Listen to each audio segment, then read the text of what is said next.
I would like to now just present to you a quick report on Road to Bethlehem. The Road to Bethlehem program, as you can see, is a program that's open for everybody. It's for all ages. And thanks, Betty, for just making a part of that being all ages, a valuable photograph for us. Yes, that is you, Betty. Oh, no. All right, we must move on.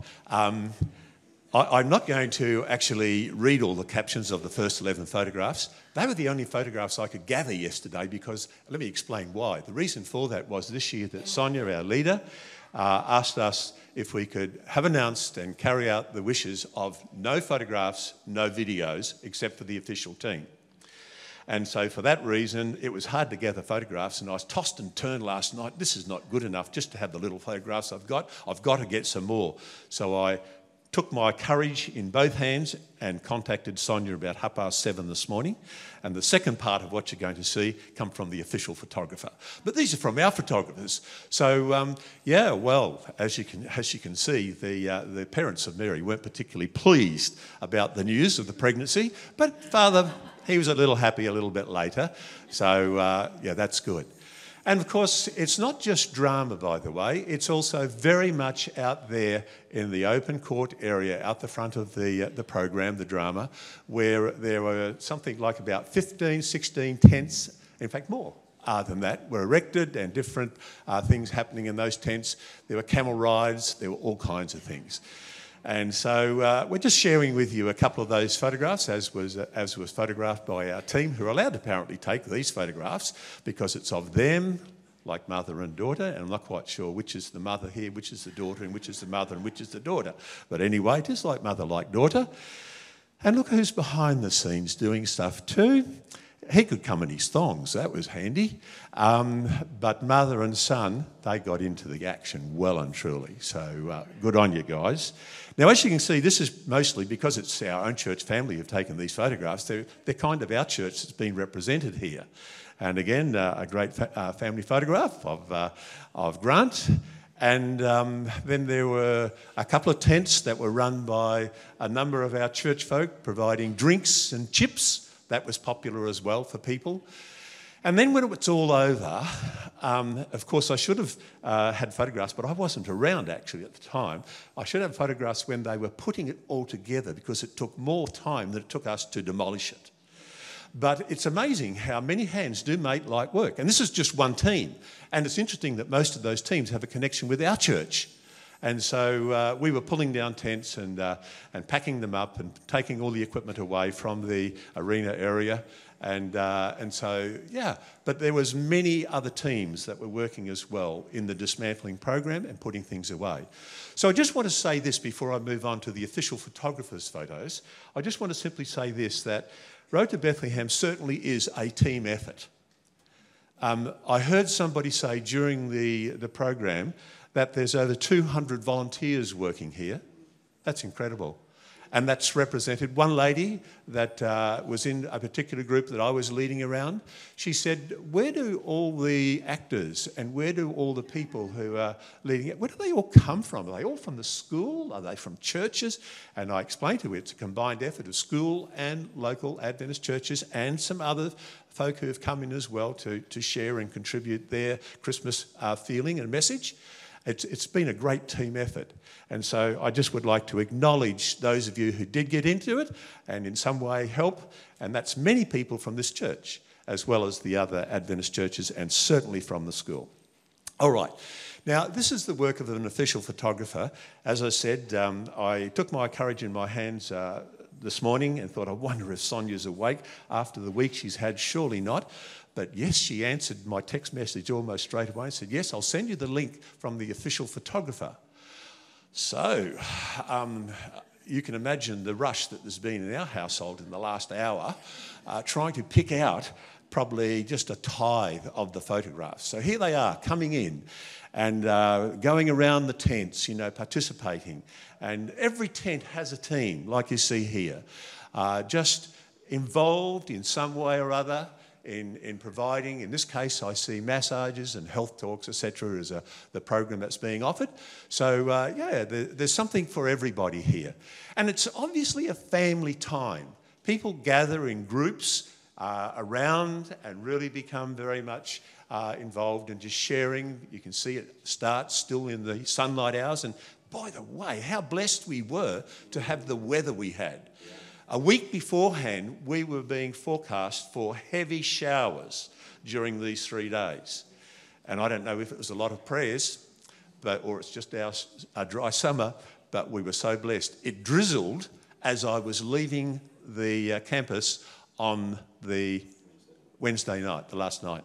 How about that? And not a drop for the rest of the time. Wonderful. So it was just great. Tower of Terror for the children to try themselves. That was another activity there. And if you'd like to have a little entertainment, while there was seating and tables there for you to eat your meal at, etc., that was all provided as well. It was just a great time.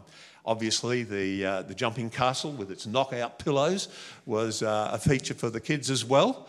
And again, just a couple of young people just enjoying the time that's there. Camel rides were another feature.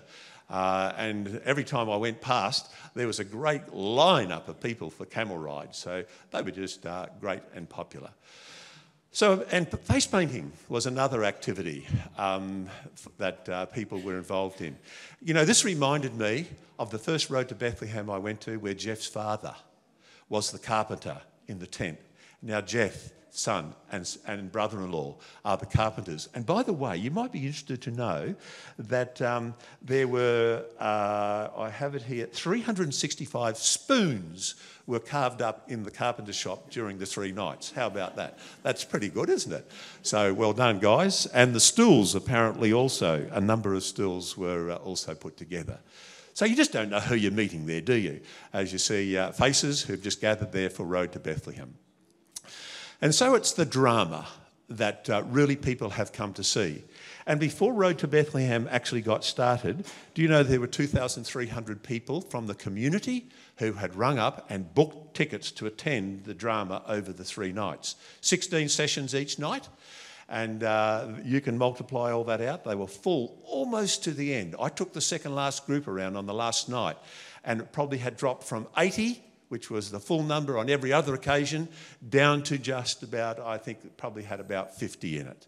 And the last couple were apparently a little bit low on. But that's a lot of people. In fact, I think I have it here that apart from those 2,300 tickets that were booked, there were at least another 1,600 approximately tickets that were also gained by going to the booth. In fact, we got photos of it. They are lining up to go in to see the drama. Here they are lining up to get their tickets.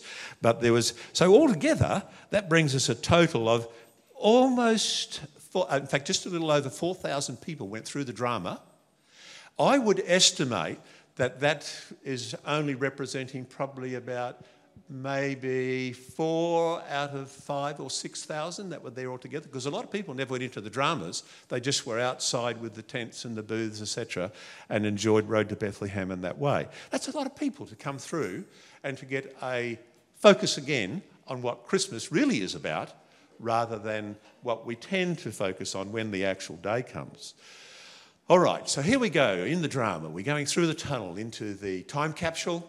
And there in the time capsule, obviously, the scene is set, and then they leave the time capsule and go out into the market area. And the market area is a very busy area. And if some people like to get through there very quickly because they feel if they linger too long, they will be accosted by the young children of the Palestinians and the Jewish children there. And so they move through as quickly as they can. But anyway, it's a great little market scene that they have. A slave auction takes place, etc. And from there, I've pressed the wrong button. There we go. Coming out of there, you will be met by your local guide. These were the 2 youngest local guides we had this year. How great was that? To have young children, high school children, to be the local guides and to lead, their group of 80 people around. So that's good. So young people, don't forget next year when they're looking for guides, this old guide is giving up the ghost. But there might be some of you who can fill my spot, so that's for next year. So there's the local guide just giving his last minute instructions before he heads off. And unfortunately, black lighting doesn't come out too good with photography because you can't use a flash or anything like that. So I can't show you the photographs of probably one of the nicest setups in the whole program. It's very nice. I shouldn't say the nicest because some of the others were really tops as well. So they were really good. And from there, we end up going, or one of the places we go is into Herod's palace. And this is an interesting place, Herod's palace. I'd love to know. I never worked out who Herod was, but boy, he's an actor. Oh, that's Andy Mathers. It's been a few years since I've seen Andy, but boy, he's still a good actor. So, all right, very good. Yeah, and this was a great scene with the wise men coming in. And notice there's 4 wise men, and when that became a problem to some people. 4, there were only 3. Well, there was only 3 gifts. It didn't say how many wise men there were, so we had to work that one through with the group as they left. Anyway, and then they went down to the shepherd's arm. This was the scene for where Joseph and Mary turned up, and our good, oh yes, our Mr. Ibbott, you were so good with that was almost a take-off on its own. Well done. All right. And then, of course, into the stable, and from the inn into the stable, and what everyone wanted to see. Was it a real baby? If you were fortunate, yes, there were real babies there. In fact, as somebody said on our Facebook page, if you want to have a look at it on the church's Facebook, the best thing they liked about, I think it was you actually, Sam, that said this, wasn't it? Yeah. The best thing she liked about Road to Bethlehem was the toes twinkling at the end of the wrapping in the scene at the stable. So there were live babies there at times, but unfortunately they couldn't be all the time. So it was a great scene, and just to set that message of hope, not to set it perhaps, to finalise that message of hope. And then from there they would go off into the final room where there was a final appeal and singing, and it was again just a great program, and well done to those people who were responsible for that. Now I want to lay some credits here. First of all, I noticed the name on the photographs that Sonia sent to me. There was Wolfwise Creative, was the person responsible for all those photographs you saw, as I mentioned, when, after we used our local talent from Helen and Bob, and from Sam, and I think Pastor, you were another name I should have put on there. You sent a photo in as well. But we appreciate those photographs. But I want to lay special tribute to Sonia, and I hope at some stage or other she has a listen. She knows we're doing this. I would just simply like to pay tribute to Sonia, who has put enormous hours into Road to Bethlehem, not just this year. She's done it on other years as well as the director of the program. 12 years, right. It's incredible. The work that she's done, she's often been involved in the...